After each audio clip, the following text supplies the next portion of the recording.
Son las 4:01.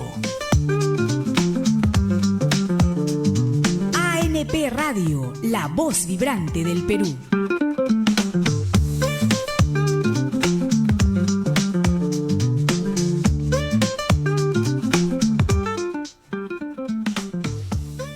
Muy buenas tardes, ¿qué tal amigos y amigas? Nuevamente aquí con ustedes, Trabajo con Derechos, 21 de agosto. Trabajo con Derechos, el programa producido por la Comuna con el apoyo solidario de la Federación Orval de Bélgica y FOS Perú, también de Bélgica. El día de hoy tenemos un programa que esperamos les agrade, es un programa especial donde vamos a tener una mirada también internacional y una mirada nacional y jurídica. A pedido de ustedes está presente en el segundo bloque la doctora Gisela Figueroa, que vamos a discutir con ella los problemas jurídicos, laborales del último periodo, cómo van las negociaciones colectivas, cómo va la defensa de los derechos laborales y cómo se avisora el panorama electoral desde el punto de vista de la clase trabajadora. En el primer bloque estaremos con el compañero, amigo, Félix de Witt.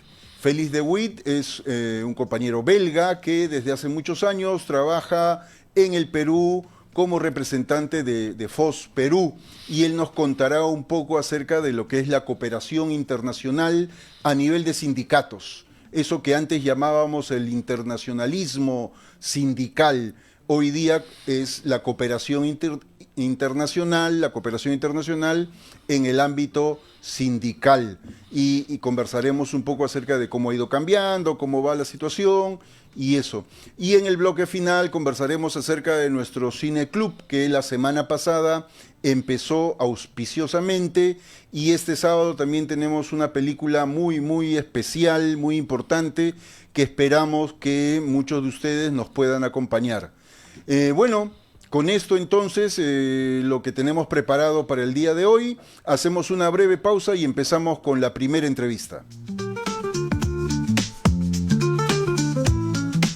Ya está, ahora sí.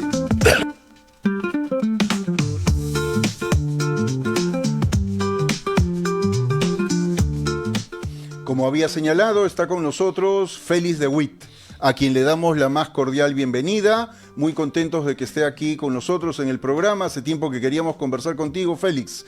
En primer lugar, quisiera que nos contaras a las personas que nos ven y que nos escuchan un poco qué cosa es FOS Perú, el tipo de trabajo que hace, cómo se desarrolla, desde cuándo está aquí en nuestro país. Sobre eso podríamos empezar. Ok, muchas gracias, Carlos. En primera instancia, muchas gracias por la invitación, por tenerme acá en el estudio.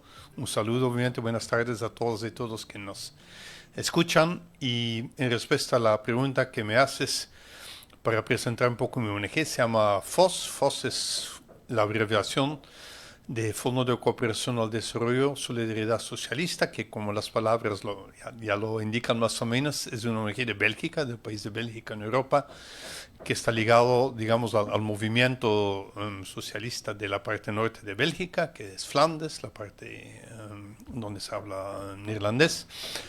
Entonces, un movimiento socialista, hay un partido, hay movimiento sindical, hay una mutua de salud, movimiento de mujeres, de jóvenes, son varias organizaciones, ¿no? Y desde los años 30 más o menos del siglo pasado han empezado con, como tú has señalado, lo que es la solidaridad internacional, ¿no? Fue en primera instancia, fue en los años 30 del siglo pasado, fue el tiempo de la guerra civil, cuando había muchos refugiados españoles que muchos fueron recibidos en Bélgica, ¿no? Se les apoyó, y desde entonces ha seguido evolucionando, y más o menos desde los años 70 FOS ha empezado también a apoyar, a establecer esos lazos de solidaridad en varios países, entre otros acá el país de Perú, ¿no? En los años 70, obviamente los tiempos de Velasco Alvarado, y desde este tiempo hemos seguido apoyando, ¿no? Va a ser, obviamente no voy a señalar, no detallar todos los proyectos que hemos aprobado, pero señalar quizás sí que el eje principal, creo, de todos los proyectos que apoyamos es justamente el eje de solidaridad sindical internacional, ¿no? Significa que hay sindicatos en Bélgica que son solidarios con sindicatos acá en el Perú, ¿no? Después quizás puedo detallar un poco más de qué existe exactamente estos lazos de solidaridad, sino eso es un poco la idea de que haya solidaridad entre sindicatos de Bélgica y de Perú. Y FOS es una ONG, no es un sindicato, pero nosotros facilitamos un poco estos lazos de solidaridad y por eso FOS tiene un representante en el Perú, que es mi persona, que ya tengo como 25 años más o menos, que en 2 periodos que estoy viviendo acá en Lima, Perú, y facilitando, digamos, estos lazos de solidaridad. Sí, efectivamente, ya como lo acabas de decir, Félix tiene un cuarto de siglo aquí entre nosotros, apoyando distintas iniciativas, distintos proyectos, teniendo como eje principal, en este caso, el tema sindical, ¿no? Y eso, sobre eso queríamos incidir, ¿no? Los trabajadores y sus organizaciones en el mundo se apoyan, se ayudan. Y es normal y entonces está bien y es importante que los sindicatos del norte, en este caso de un país como Bélgica, que tiene otra situación económica, otra está en Europa, ¿no? De manera consciente, solidaria, generosa, apoya a sindicatos en nuestro país. Y aquí entonces aparece la figura de la FGTB. Ya te explicarás tú qué cosa significa la FGTB y dentro de la FGTB esta federación Orval con la cual tenemos un vínculo de apoyo y solidaridad. Sí, ya correcto, Carlos, sí. FGTB es la abreviación de la Federación General de Trabajadores de Bélgica, ¿no? FGTB es la central sindical más, ¿no? Digamos, entonces, al movimiento socialista o socialdemócrata en Bélgica. Tiene 1,5 millones de afiliados, que es bastante, porque Bélgica es un país de 11 millones de habitantes. También hay otras centrales sindicales, pero esta central sindical tiene 1,5 millones. Eso se debe a que la tasa de sindicalización en Bélgica es mucho más alto que en Perú. En Perú se dice, bueno, hay discusiones que es de unos 4%. En Bélgica está entre 60 y 70% de tasa de, digamos, de sindicalización. Y de estos 1,5 millones hay una décima parte, más o menos, de unos 150,000 que forman una federación, Orval, como tú lo has nombrado ya, que es la federación de todos los trabajadores del sector de alimentos, bebidas, pero también hoteles, bares, restaurantes, hay bastante de eso en Bélgica, ¿no? Y entonces ellos son unos 150,000 trabajadores y ellos han llegado como federación a un acuerdo con todas las empresas del sector también de alimentos, bebidas, hoteles, restaurantes, bares, un convenio colectivo donde han acordado que una parte chiquititito, pero igual significante de sus sueldos no la reciben en su cuenta, sino que va a una cuenta especial para proyectos internacionales. Es un acuerdo entre empresarios y trabajadores, todos los trabajadores del sector, porque una parte de su sueldo se va a un fondo para proyectos internacionales y con eso se apoyan varios proyectos, no solamente del FGTB, de otras centrales también, no solamente para el Perú, pero entre otros casos con el Perú, ¿no? Entonces en ese sentido sí tenemos un proyecto con la comuna, con varios, justamente apoyando varios sindicatos del sector alimentos, bebidas, hoteles también en el Perú. Otro proyecto con la FENTROP, que es la Federación Nacional de Trabajadores del Hogar del Perú. Y como ya señalé, entonces estos proyectos se apoyan de un lado con los fondos que viene una parte del sueldo de los trabajadores del sector en Bélgica, pero siempre es cofinanciado por el gobierno belga. Entonces los trabajadores ponen una parte y el Estado belga o el gobierno belga también pone otra parte. Eso se junta y luego es dirigido a sindicatos acá. Entonces es una cosa muy concreta, no es alguna donación de algún sindicato, es realmente los trabajadores, aunque sea una pequeña parte, es con su sueldo que realmente apoyan eso. Entonces creo que me parece la forma de solidaridad más concreta, ¿no? Es realmente de cada persona, de cada trabajador del sector. Y creo que eso es importante, ¿no?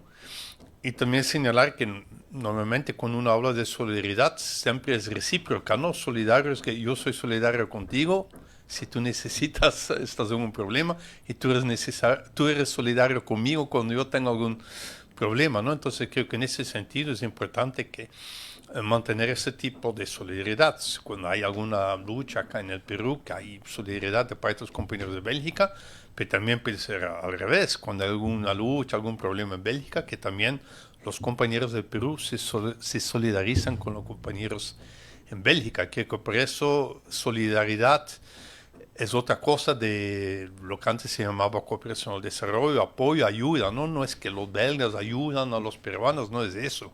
Es solidaridad entre iguales, entre trabajadores de Bélgica y trabajadores del Perú. La situación en los dos países puede ser bastante diferente, ¿no? Los sindicatos, como digo, sí es cierto que por razones históricas los sindicatos en Bélgica son un poco más grandes, más fuertes, más potentes, pero igual es solidaridad entre trabajadores, entre sindicatos, entre iguales. Sí, muy interesante esto. Algunos de los datos son importantes, ¿no? La tasa de afiliación sindical en Bélgica es del 60% y efectivamente en Perú está entre 4 y 5%. Eso significa que en Perú de cada 100 trabajadores solo 5 están en un sindicato, mientras que en Bélgica de cada 100, 60 pertenecen a un sindicato, ¿no?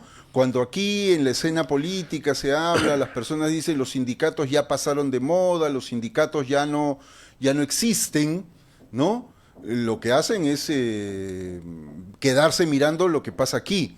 En otros países los trabajadores siguen organizándose, ¿no?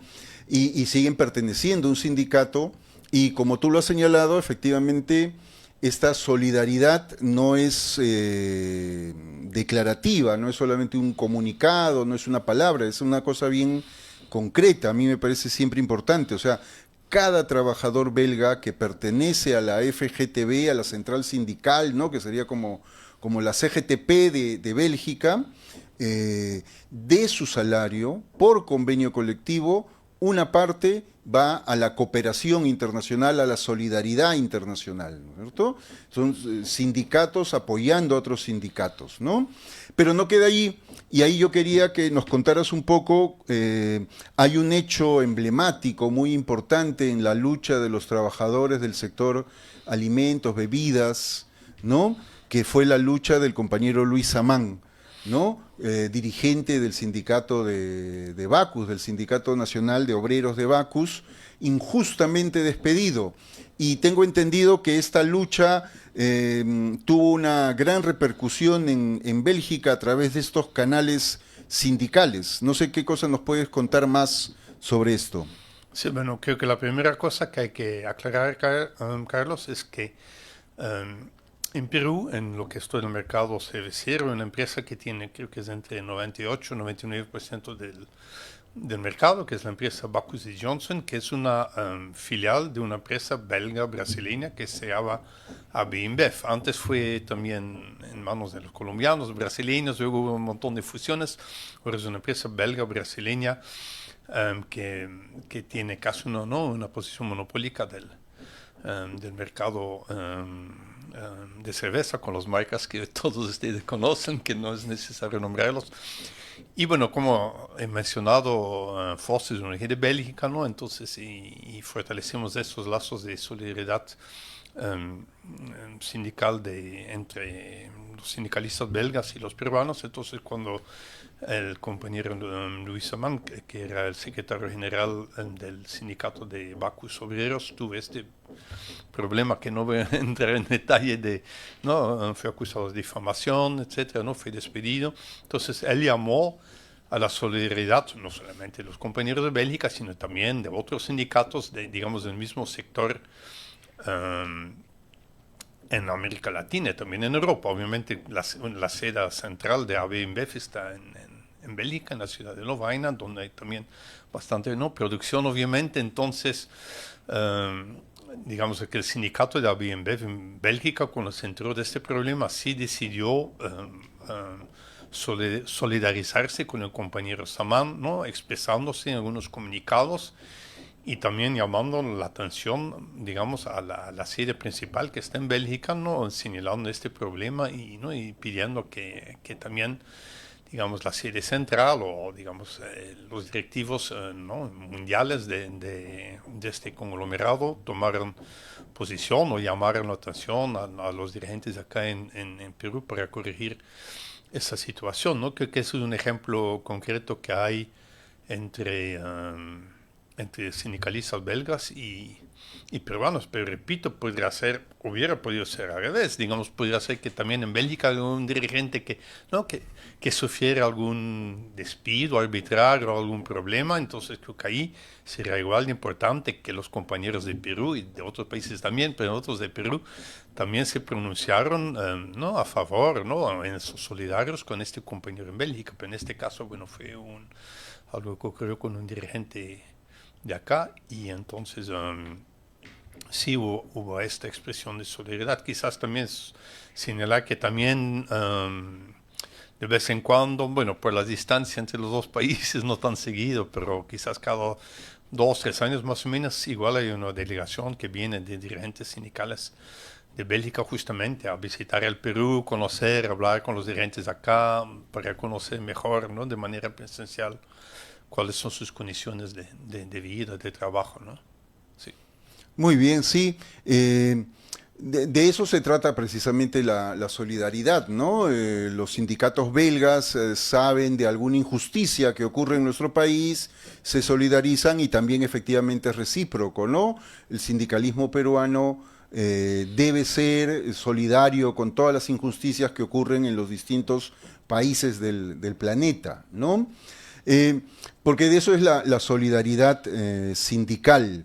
Ahora, en base a tu experiencia, tus años de experiencia, ahora en este tiempo político global, no vamos a hablar del Perú, pero sí del mundo, en donde cada vez las posiciones antisindicales, las posiciones de extrema derecha, no solamente están en la sociedad, sino que a veces incluso llegan a algunos gobiernos, como en Estados Unidos, como en algunos otros países, ¿no? ¿Cómo eso trastoca, cómo eso cambia, cómo eso limita las posibilidades de solidaridad entre los sindicatos, entre el norte y el sur en el mundo? Bueno, es cierto que existe, ¿no? Como tú has dicho, yo creo que es bastante conocido que en Bélgica, pero también en Europa sí hay surgimiento, digamos, de partidos de extrema derecha. Eso obviamente complica bastante el escenario porque normalmente esos partidos justamente no practican mucho la solidaridad, ¿no? Por ejemplo, la solidaridad que hay en Europa entre trabajadores que han nacido en el país mismo, migrantes que vienen de otros países, muchas veces esos partidos de extrema derecha justamente critican bastante, ¿no? Piden la expulsión de esos migrantes, lo que obviamente complica la solidaridad entre trabajadores no autóctonos y alóctonos, ¿no? Como los llaman, que son del país mismo, que vienen como inmigrantes, que ese es un problema. Muchas veces esos partidos de extrema derecha también tienen un discurso antisindical, dicen que los sindicatos ya son un poco trasnochados, etcétera, pero yo creo que no es tanto así, creo que mantienen más que nunca su vigencia. Lo que también obviamente es un hecho que es un poco parecido al Perú en Bélgica, que es varias grandes empresas, grandes industrias han desaparecido. Para dar un ejemplo concreto que es común entre los dos países, la industria textilera, ¿no? Antes en Perú había una fuerte industria textilera, más el cono este de Lima, ¿no? A evitar de por ahí. Bélgica también era un país desde inicios del siglo XIX con una muy fuerte industria textilera. Todo eso ha desaparecido en Perú, en Bélgica, probablemente por la competencia de otros países más asiáticos, otras grandes empresas también. Entonces sí se ve un poco que antes el movimiento sindical tenía una presencia muy fuerte en empresas muy grandes, ¿no? Industrias muy grandes. Eso ha desaparecido un poco, pero igual obviamente no sigue habiendo trabajadores obviamente aunque no sean grandes fábricas o empresas, pero igual en otros sectores, ¿no? Que igual como en el Perú, como ustedes saben, hay una tasa de sindicalización un poco más fuerte en lo que son los sectores públicos. En Bélgica también es así. Y aunque no tengo que ver eso con más la coyuntura y contexto político, pero creo que todo lo que va a ser un gran reto para los sindicatos acá en Bélgica, en Perú, es todo el tema de de las nuevas tecnologías, ¿no? De la inteligencia artificial, que va a cambiar fuertemente el panorama laboral, ¿no? Bueno, algunos trabajos que probablemente ya no van a existir, van a ser ejecutados ya de manera ya por la inteligencia artificial, va a cambiar un poco todo el panorama, ¿no? También todo lo que ha cambiado ¿no? Después de la época del COVID, con lo que es el trabajo a domicilio, ¿no? Creo que eso también es una nueva tendencia entonces sí hay cambios bien grandes ¿no? en el mundo laboral, y creo que es un reto, y también ahí creo que es muy importante justamente que los sindicatos de Bélgica, los sindicatos de Perú intercambien un poco sus experiencias, ¿no? Cómo hacen para adaptarse a esta nueva realidad. Sí, muy interesante, en verdad. Efectivamente, el tema de las nuevas tecnologías, el tema de la inteligencia artificial, parece a veces en algunos espacios sindicales, cuando lo conversamos, parece algo lejano, parece algo que no nos va a llegar o que va a demorar. Y no deberíamos de caer en ese optimismo, en verdad. Estas tecnologías avanzan muy rápido y llegan muy pronto, tanto a los servicios, ¿no? Donde cada vez vamos a un supermarket, a un supermercado, y vemos ya que el sistema de caja está automatizado. Vamos a un restaurante de comida rápida y hay una pantalla también. Ya lo de los bancos es conocido, los cajeros automáticos. Cada uno de esos avances es menos empleo, que supone entonces que hay personas que son trasladadas, que son movidas, ¿no? Y en la producción también está ocurriendo lo mismo, ¿no? En una empresa muy grande tenemos problemas allí porque los empresarios quieren imponer nuevas funciones a los trabajadores, que hagan el monitoreo, el seguimiento, más allá de la producción. Y bueno, entonces sí sería importante que con los compañeros y compañeras del norte podamos ir discutiendo y viendo estos temas, ¿no? En ese sentido, una pregunta más acerca de cómo ves tú el futuro de la solidaridad internacional entre sindicatos y en general en este mundo que de pronto parece que abandona la globalización en cualquiera de sus formas y que nuevamente se empieza a fraccionar, a fragmentar con aranceles, con guerras, con nacionalismos. ¿Cómo ves tú el futuro de la solidaridad en el mundo? Bueno, creo que tú acabas de llenarle con las palabras que has pronunciado, Carlos, que eran bastante, digamos, no decir negativos, pero preocupantes, ¿no? Como tú dices, sí hay un aumento, hemos hablado hace rato de la extrema derecha, un aumento también de nacionalismos. Bueno, todos conocemos lo que está pasando en Estados Unidos con el presidente Donald Trump, con las tasas arancelarias. Hay un poco, por un lado, hay un poco sí, una tendencia de encerrarse como país en sí mismo y de ver al otro país o la gente, los migrantes del otro país como un peligro, un enemigo. Eso es cierto, pero por el otro lado creo que la globalización es más fuerte que nunca, ¿no? Acabo de decir, bueno, de dar el ejemplo de lo que es la empresa BMW, ¿no? Una vez en el mercado cervecero, sí, hay una empresa que es mundial, que es global, y bueno, es un ejemplo, pero eso lo hay en varios otros sectores. Entonces creo que va a ser imposible ya regresar como antes a economías totalmente cerradas ante otros. Creo que eso no es así.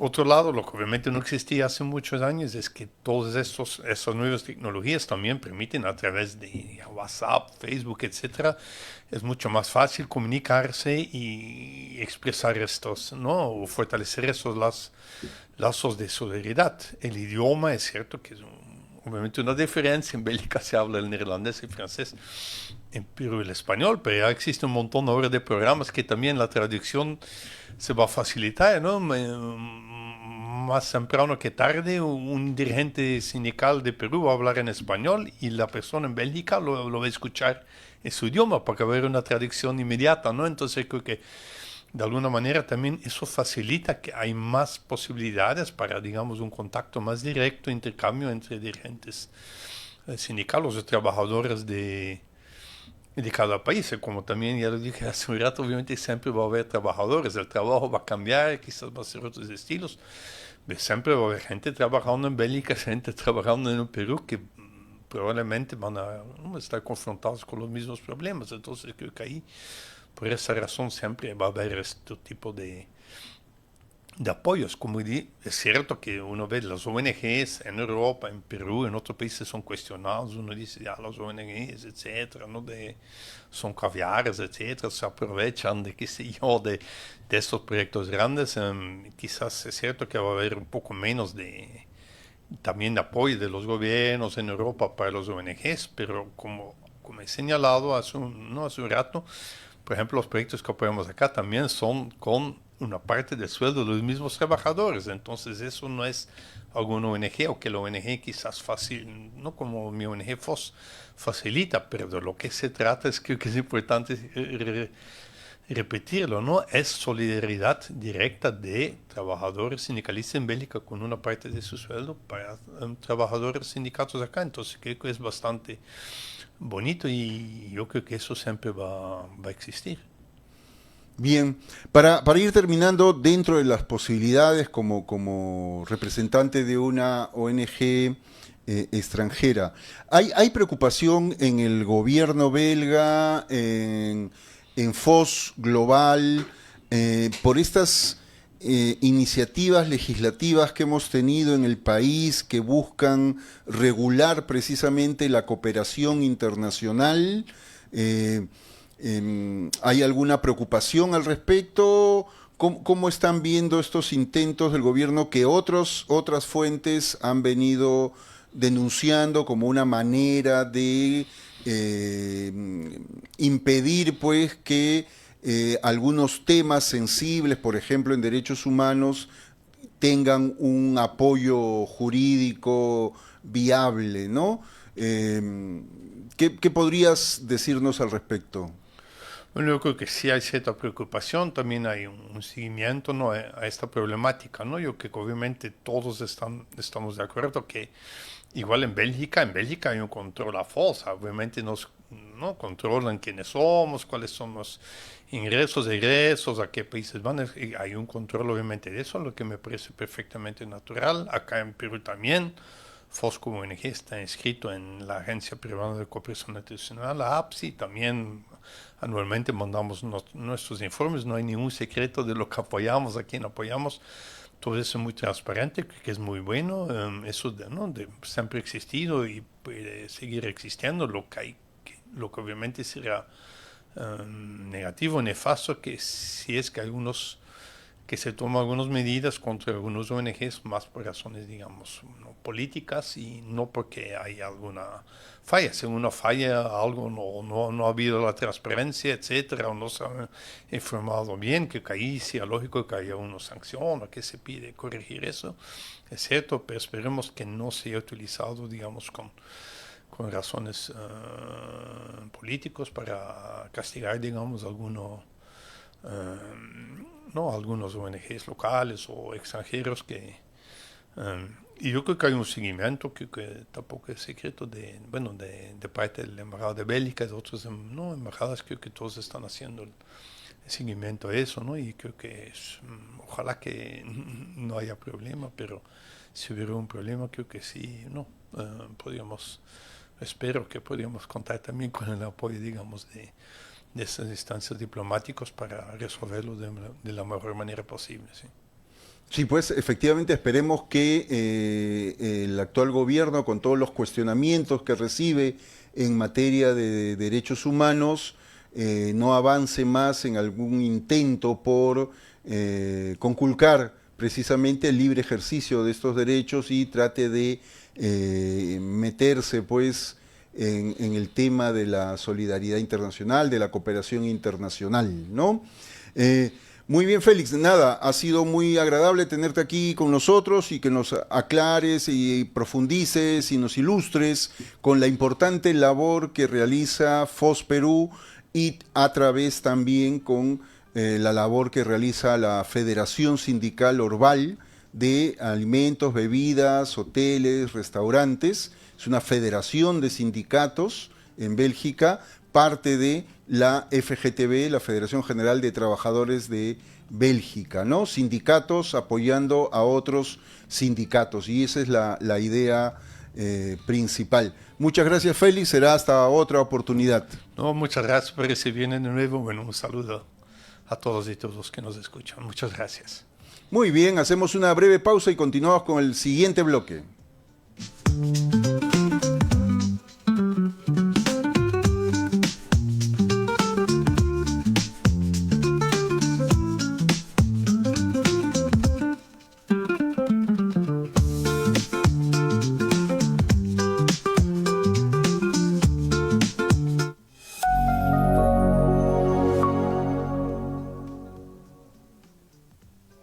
Ensayo General, un espacio para el encuentro entre el periodismo y la reflexión profunda sobre el Perú. Todos los jueves al mediodía por la radio de la Asociación Nacional de Periodistas del Perú. Visita nuestra web www.ensayo-general.com. Teléfono 908-801-019.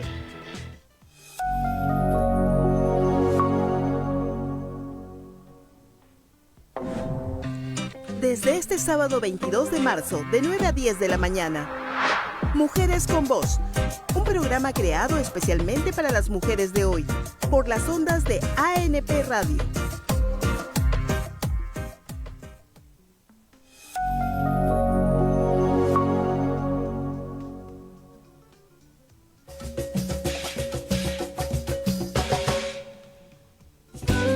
Voces Afroperuanas. Un programa para hablar sobre la identidad, la cultura y los derechos humanos de la población afroperuana. Con entrevistas, noticias y discusiones sobre el acontecer nacional e internacional de los afrodescendientes. Voces Afroperuanas. Escúchanos por ANP Radio, la voz vibrante del Perú.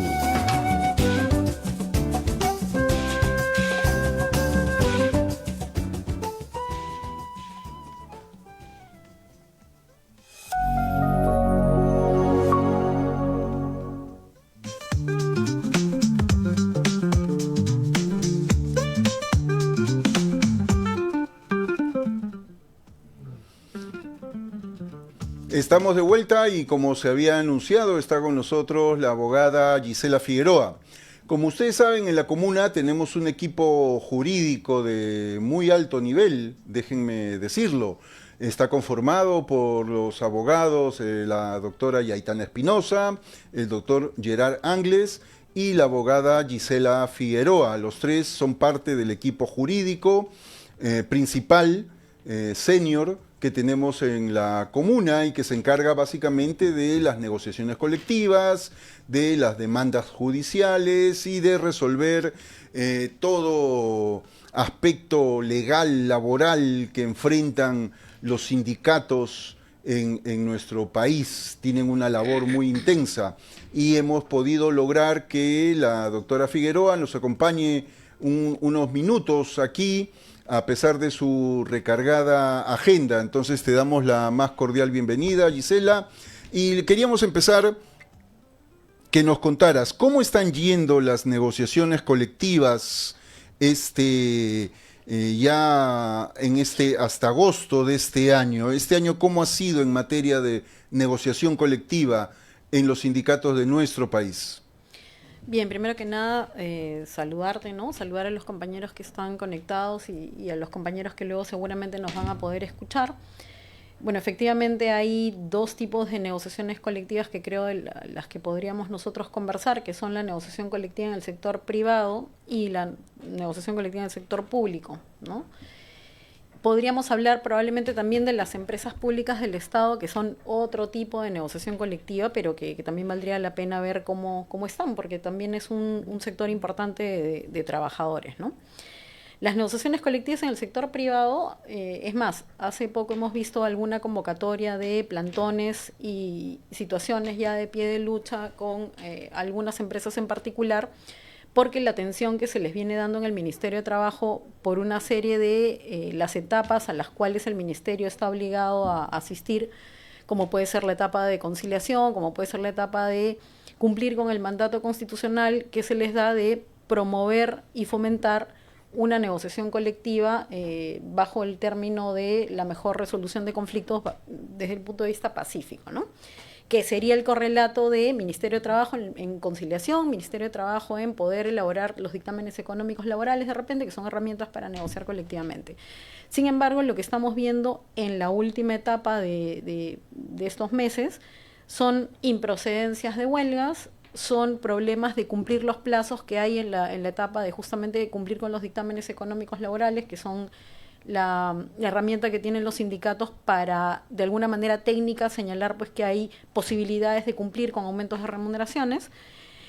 Y a la par hay problemas en la misma etapa de conciliación, donde no necesariamente el ministerio da una solución de promoción a la resolución pacífica de los conflictos, ¿no? Entonces, si bien en el ministerio hay un tema que también podría pasar por una cuestión política, hace 2 meses recién, después de casi de más de año y medio, se ha nombrado a una responsable de la Dirección General de Trabajo.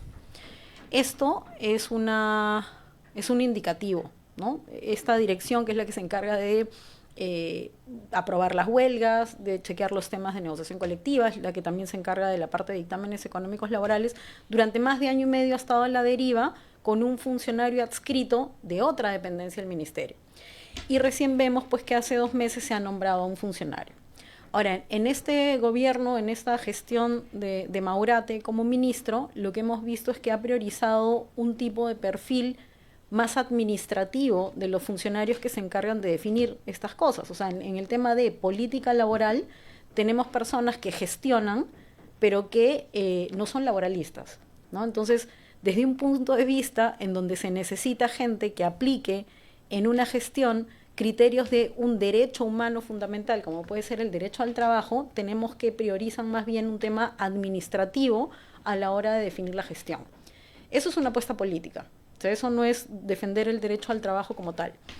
Y un correlato importante, que yo creo que no ha pasado desapercibido, ha sido el mensaje de la presidenta en este 28 de julio, ¿no? Donde lo que ha señalado a nivel de trabajo es pobrísimo, ¿no? Es muy poco. Lo que ha dicho es que va a generar más empleo, pero no ha dicho qué tipo de empleo va a generar, y lo más probable es que ha hablado de una cifra de empleo formal, pero el empleo formal al que hace alusión la presidenta es un empleo temporal, y nosotros venimos arrastrando un nivel de informalidad en el empleo formal, valga lo irónico que eso funciona, ¿no? De tal manera que de cada 10 empleos que deberían ser contratos a tiempo indefinido, lo que tenemos es que de cada 10, solamente 3 personas tienen un empleo como debería ser, que es un contrato a tiempo indefinido, y el resto es temporal. Entonces, lo más probable que suceda es que se siga generando este circuito laboral en donde despiden trabajadores antes de llegar a formar o a tener los 5 años de trabajo, o utilicen algún mecanismo en donde no lleguen a adquirir un derecho realmente que sea un trabajo con derechos completos, o un trabajo que cumpla con la normativa que debería ser, ¿no? Entonces, consideramos pues que ahí hay un déficit, que si bien es cierto, hay ya nombramientos del Ministerio de Trabajo que podrían indicar un avance, el perfil de los funcionarios no ha sido el más idóneo para defender desde un punto de vista de derechos humanos fundamentales la negociación colectiva, que además es la única herramienta en momentos de recesión o en momentos de estancamiento que tienen los trabajadores para adquirir algún nivel de mejora económica, ¿no? Eso por el lado del sector privado. En el lado del sector público hay otros problemas distintos, y tratemos de entender ahora el sector público como empresas públicas del Estado. Estamos hablando de Sedapal, estamos hablando un poco de salud, ¿no? De empresas que nos importan como ciudadanos también, no solamente como trabajadores, en donde hay un limbo. Y el sector público, desde la entrada en vigencia de la ley que se dio para todos los trabajadores del sector público en el 2021, que se aplica a partir del 2022, era una esperanza para los trabajadores del sector público, ¿no? Antes de eso, cada quien negociaba como podía, ¿no? Los que tenían un poco más de dinero podían ir a un arbitraje y de repente sacaban un cierre de pliego de 20.000 soles, 10.000, y por otro lado tenías municipalidades que con la justa sacaban un bono, ¿no? Y no tenían aumento de remuneraciones. Antes del 2022 teníamos mucha simetría de las negociaciones colectivas del sector público. Al entrar en vigencia de esta norma, presuponía una serie de condiciones que mejoraría la capacidad de negociar de los sindicatos, pero que además hablaba y apostaba por una negociación centralizada que pudiese dar pisos mínimos a los trabajadores del sector público. Debe haber funcionado bien 1 año y 2, pero ya 4 años de negociación colectiva también ahí vemos que hay un déficit, ¿no? Y pasa un déficit no solamente por el tiempo con el que se dan estas negociaciones colectivas, sino porque además desde el propio gobierno se están poniendo impases para la centralizada. Entonces, por ejemplo, un primer problema es el tiempo. Ninguna organización sindical de base puede negociar independientemente si es que primero no se cierra la centralizada. Y en este año en particular la centralizada se ha demorado mucho más que otros porque se ha tenido que identificar quiénes son los representantes a nivel sindical, digamos, los que congregan a la mayor cantidad o quienes tienen la legitimidad para negociar. Y en este caso hay otro problema que termina desvirtuando el sistema de legitimidad. Por ejemplo, ¿no? Yo creo que ahí sí vamos a coincidir. No es lo mismo tener una federación que tiene 3 sindicatos, que son como 20.000 personas en 3 sindicatos, que una federación que tiene 18 sindicatos, pero de 20 personas cada sindicato.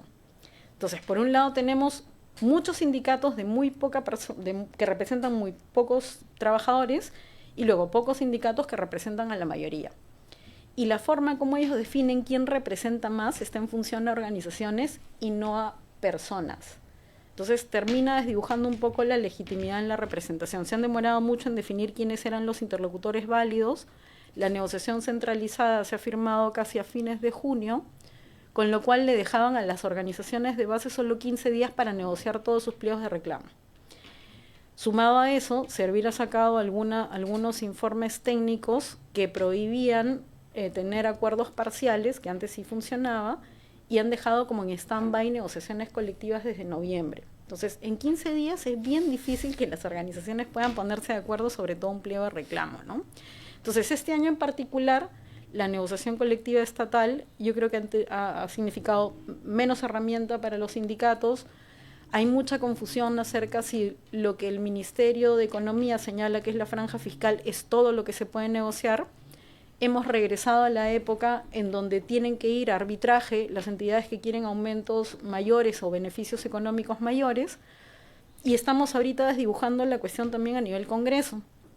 Hasta antes del 2022, la mayoría de organizaciones sindicales que tenían algún nivel de incidencia política sacaban sus aumentos de remuneraciones a través de leyes en la aprobación de la ley de presupuesto.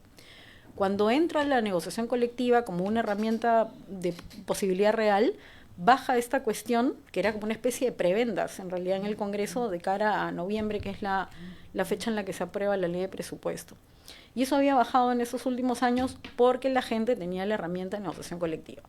Bueno, pues este año, como no han habido aumentos, como hemos regresado a la época en que negocia a través de arbitraje el sindicato que tiene dinero para pagar árbitros, hemos regresado a la época en que se tienen que presentar proyectos de ley para quienes quieran aumentar escala salarial, ¿no? Entonces hemos retrocedido, no por una falta de legalidad, sino por una falta de el asumir políticamente la viabilidad del ejercicio de algo que ya existe, que es la ley. Y el tercer grupo de trabajadores que no la tienen tampoco fácil son el rubro de sindicatos que dependen de FONAFE y el grupo de empresas públicas del Estado que dependen del presupuesto de cada empresa pública estatal, ¿no?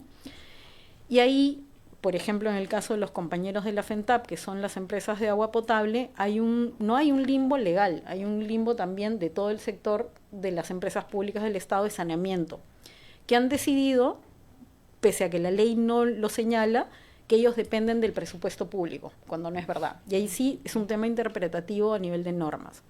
Y les dicen a sus sindicatos que ellos no pueden negociar nada porque dependen del presupuesto público, porque vienen de la trayectoria de antes de que exista la ley de negociación colectiva, ¿no?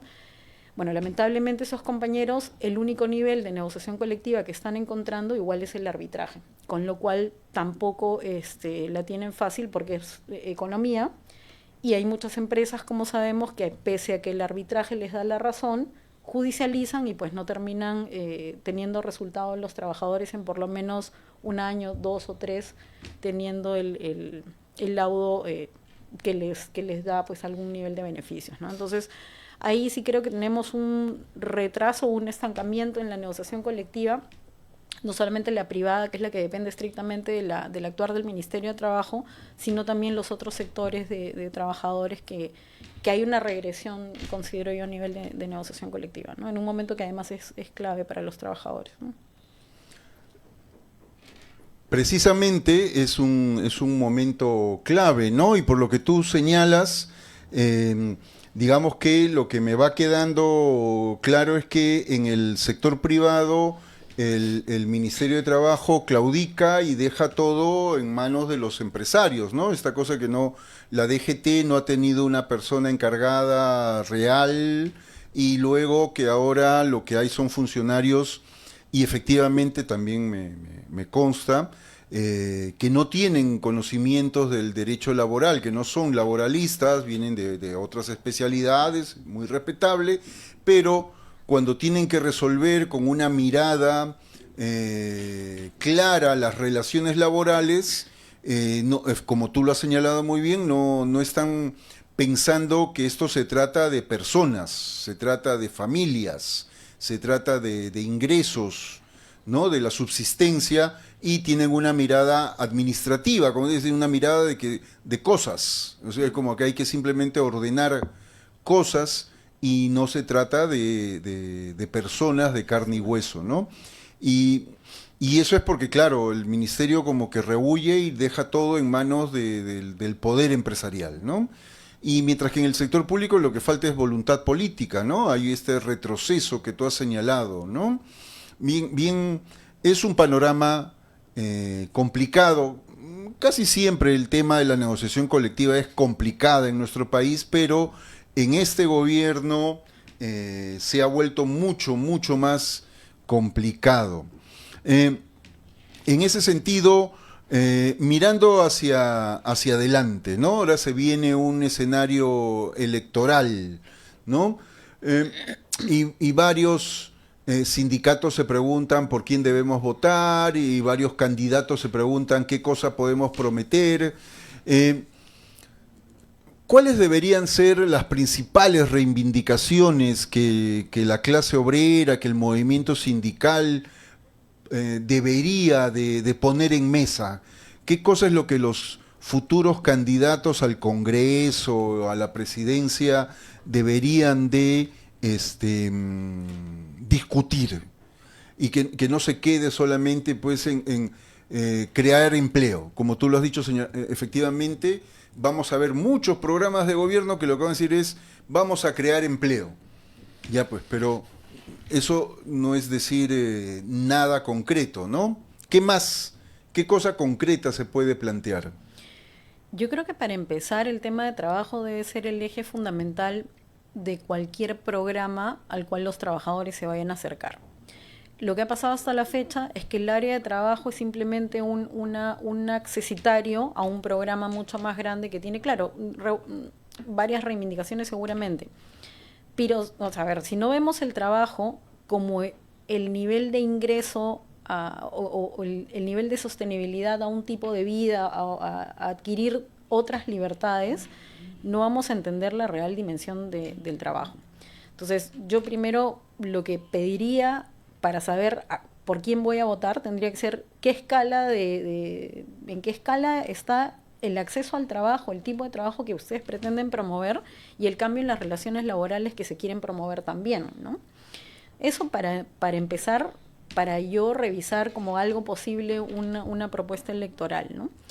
Y lo otro ya debería ser, claro, y ahí en el acceso al trabajo es la preparación para el trabajo, que tiene que ver con educarme para el trabajo, ¿no? Lo que ahorita existe mucho son, claro, las prácticas preprofesionales, las profesionales, y las otras que son en empresa, pero que en realidad las que son en empresa sirven a veces para, digamos, menoscabar un derecho laboral explícito, ¿no? O sea, al practicante o la persona que está practicando o al pasante se le trata y se le da trabajo real, no se le educa para el trabajo. Entonces hay una parte que tiene que ver con la educación previa al trabajo, que tiene que ver con la educación que se le da a todos nosotros como ciudadanos desde el colegio, ¿no? O sea, para poder escoger luego qué tipo de actividad se tiene que hacer.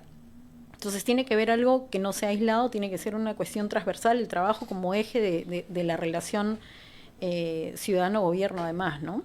Y en este caso yo creo que eso. Lo segundo tendría que ver quiénes son las personas que van a defender eso, ¿no? Porque lo que hemos visto hasta la fecha son personas aisladas que no tienen un correlato de representatividad y que son voces también aisladas dentro de un partido. Entonces lo que nos queda claro de las últimas, digamos, de los últimos ejemplos que hemos tenido a nivel Congreso, es que si el tema del trabajo no es el eje principal de una bancada, siempre van a ser articulaciones poco probables que lleven a algo real, ¿no? Si no es parte de un programa, va a ser algo que va a ser una iniciativa aislada y vamos a tener un montón de proyectos de ley que modifican pequeñas cositas pero que no hacen grandes cambios a nivel de relaciones laborales. Y yo creo que lo que necesitamos los trabajadores es un cambio a nivel de la forma como se miran ahorita las relaciones laborales, ¿no? Tienen que hablar explícitamente esos programas de libertad sindical. O sea, porque lo que tenemos ahorita son normas que permiten la libertad sindical, pero que no tienen su correlato para hacerlas efectivas. De nada me sirve que diga la Constitución que se garantiza la libertad sindical si SUNAFIL se va a demorar 8 meses en decir que hubo esquirolaje y que la huelga, el derecho a huelga fue eliminado porque bueno, el empresario lo decidió así. O sea, tienen que haber mecanismos del Estado que me permitan realmente ejercer mi derecho a sindicarme, mi derecho a la huelga y bueno, que promueva efectivamente la negociación colectiva, ¿no? Entonces, si no habla tampoco un programa de libertad sindical explícitamente, yo también ahí dudaría de entregar las posibilidades de voto, ¿no? Entonces yo diría, programa que hablen explícitamente de libertad sindical y negociación colectiva como tal, y también las personas que van dentro de esta bancada a defender esa parte del programa, ¿no? Que tiene que ser gente que ha tenido trayectoria y que no sea pues un advenedizo que quiere coquetear con el movimiento sindical simplemente para cumplir con un nivel de porcentaje en votos y luego se olvide de los temas una vez que sea elegido congresista o que sea parte del gobierno. Entonces yo creo que son varios elementos los que los trabajadores tenemos que evaluar ahora para ver quiénes nos representan, porque está claro que sí necesitamos trabajadores defendiendo trabajadores dentro del Congreso, ¿no? Eso sí me queda claro. Trabajadores y trabajadoras consecuentes defendiendo a trabajadores y trabajadoras en la realidad, ¿no? Porque efectivamente hemos tenido experiencias negativas allí. Yo te planteo 3 cosas en esa línea, a ver tú como abogada, con experiencia, ¿qué es lo que planteas? ¿Qué es lo que piensas? Tú mencionabas que efectivamente un trabajador para ser estable en el marco actual tiene que transcurrir 5 años, 5 años de contratos temporales. La lógica de esto es que en ese periodo el empleador observará al trabajador y mirará pues que efectivamente es un trabajador adecuado, conveniente. 5 años para eso. Es mucho, ¿no? ¿Por qué no proponer estabilidad laboral a los 3 meses? Esa es una idea. Estabilidad, como era antes, como hubo una época en los años 70, estabilidad laboral a los 3 meses es más que suficiente para que tú sepas si alguien trabaja bien o no trabaja bien y que se debe quedar en una actividad que es permanente, ¿no? Lo otro es, ¿cómo evitamos los casos que conversaba con Félix de Witt en el primer bloque? A Luis Amán se le acusa injustamente de algo, es un dirigente sindical y bajo esa acusación es despedido. Con lo cual vulneras tú su libertad sindical siendo dirigente.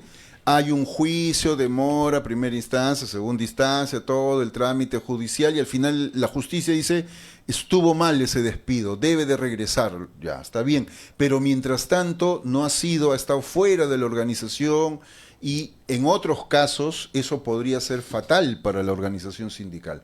¿Cómo hacemos para proteger a los dirigentes sindicales de este tipo de despidos claramente fraudulentos, claramente inventados, ¿no es cierto? Y lo último es salario mínimo. ¿Qué podemos hacer para que el salario mínimo no sea, pues, efectivamente un ping-pong que nunca se resuelve, ¿no? ¿Cómo lo ves tú?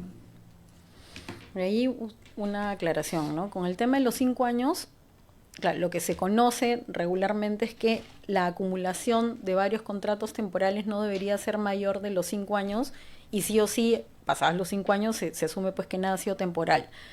Pero la desnaturalización de los contratos se puede dar pasados los 3 meses de confianza, ¿no?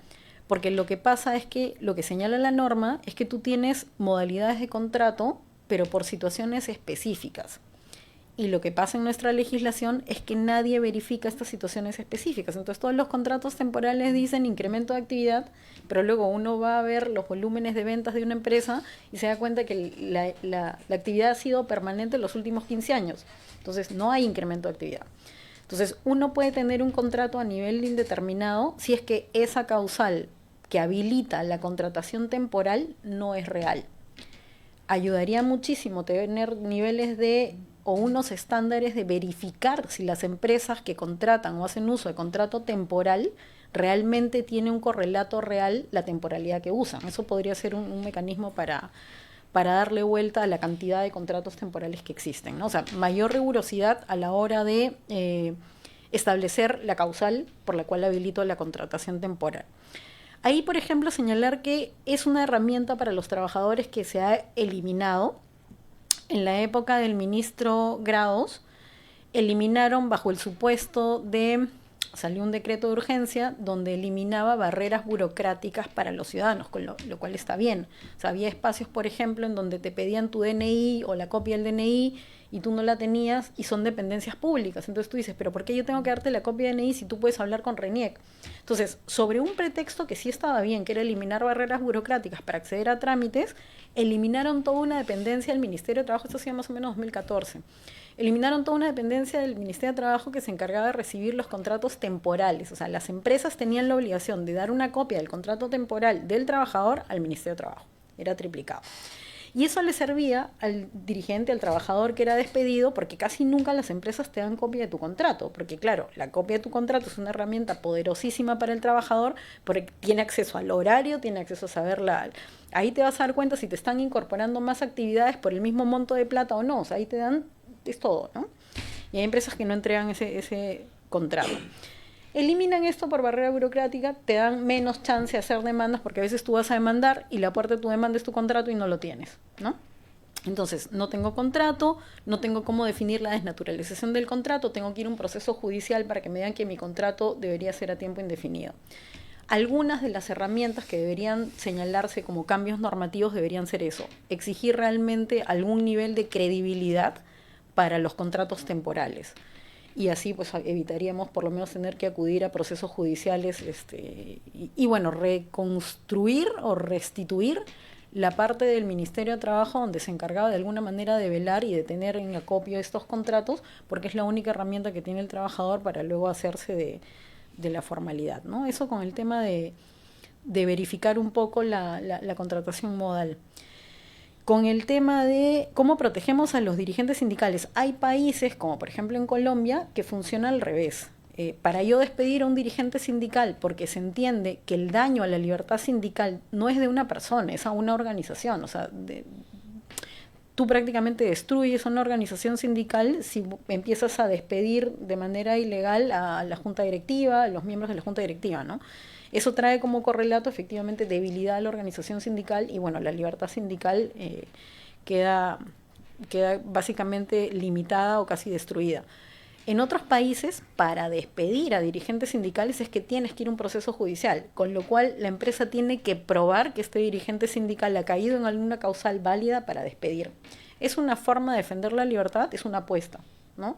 En este caso, con el solo dicho de la empresa, pues puede deshacerse rápidamente de un dirigente sindical y pese a que después de 8 años se le resarce tanto económicamente, personalmente a la persona, personalmente al dirigente sindical, ya el daño que se ha hecho a la organización sindical, la postergación de derechos, pues es algo que no se recupera, ¿no? Y no hay ahorita, por lo menos que yo sepa, una demanda, por ejemplo, por daños y perjuicios de una organización sindical por el daño hecho a partir de un despido de dirigente sindical.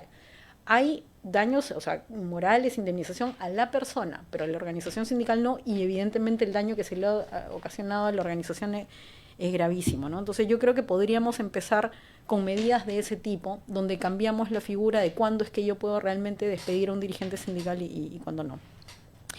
Y con el tema del salario mínimo, yo creo que hay varias cosas, ¿no? Porque en este país el salario mínimo es bajo, pero además la forma de apostar por un salario mínimo finalmente termina poniéndose, depende del gobierno.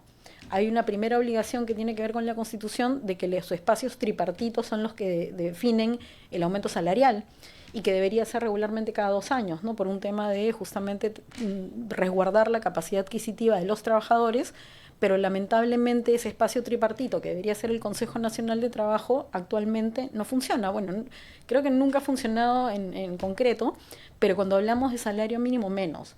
Entonces, si el espacio tripartito no es serio, no funciona, no se habilita, queda un poco al limbo quién define cuándo se va a aumentar y cuánto se va a aumentar a nivel de salario mínimo. Y otra cosa que también ahorita va a ser que ya es un problema, pero que va a ser un problema peor con el transcurrir de los años, es el tema de las pensiones. Han habido demasiadas apuestas del gobierno último y probablemente el gobierno anterior para liberar el pago o sea, el libre, o sea, el poder sacar de las AFPs tu dinero. Que también tiene sus razones, ¿no? Porque si tú piensas que te están robando dinero, que es lo que hacen las AFPs, o que tu dinero no está seguro para pensiones, pues tú en lo inmediato lo vas a sacar. Si tienes un nivel de deudas como el nivel de endeudamiento que probablemente tenga el trabajador promedio de este país, también la liberación de la CTS como la liberación de las AFPs ha significado pues poder subsistir de los trabajadores. Pero eso a futuro es un problema. ¿Quién va a recibir un dinero que ya no tienen las AFPs y que, bueno, pues la 19990 como Sistema Nacional de Pensiones tampoco se sostiene? Hay una última modificación que ha habido al sistema de pensiones, ¿no? Que se ha aprobado y que además es un impulso del régimen fujimorista, que también es un peligro para las pensiones. Entonces sí tenemos un problema y tenemos que repensar la fórmula del Consejo Nacional de Trabajo y por supuesto también la fórmula cómo y qué hacemos con las pensiones y con el salario mínimo, ¿no? Muy de acuerdo, efectivamente, lo del Consejo Nacional de Trabajo es un tema pendiente porque termina siendo efectivamente una instancia completamente irrelevante. Muy bien, muchas gracias Gisela por darnos este tiempo, siempre es interesante y iluminador conversar contigo. Bueno, ya con esto nos iremos despidiendo, ya se nos ha pasado rapidísimo el tiempo, no sin antes recordarles, los que están en Lima están cordialmente invitados este sábado en el local de la comuna en la avenida General Córdoba 1198 en el distrito de Jesús María. El sábado a las 6:30 estaremos presentando la película Sacco y Vanzetti. Sacco y Vanzetti es un film histórico muy importante acerca de 2 sindicalistas, anarquistas, italianos en Estados Unidos, víctimas de una acusación injusta, pagaron con su vida el hecho de ser sindicalistas y anarquistas en un proceso judicial completamente espurio, completamente falso. En el ciclo de cine Luz, Cámara, Huelga que estamos realizando desde la comuna. Entonces, este sábado a las 6:30 los estaremos esperando. Muy bien, compañeros y compañeras, ha sido un placer estar con ustedes en este programa. Nos veremos el próximo jueves.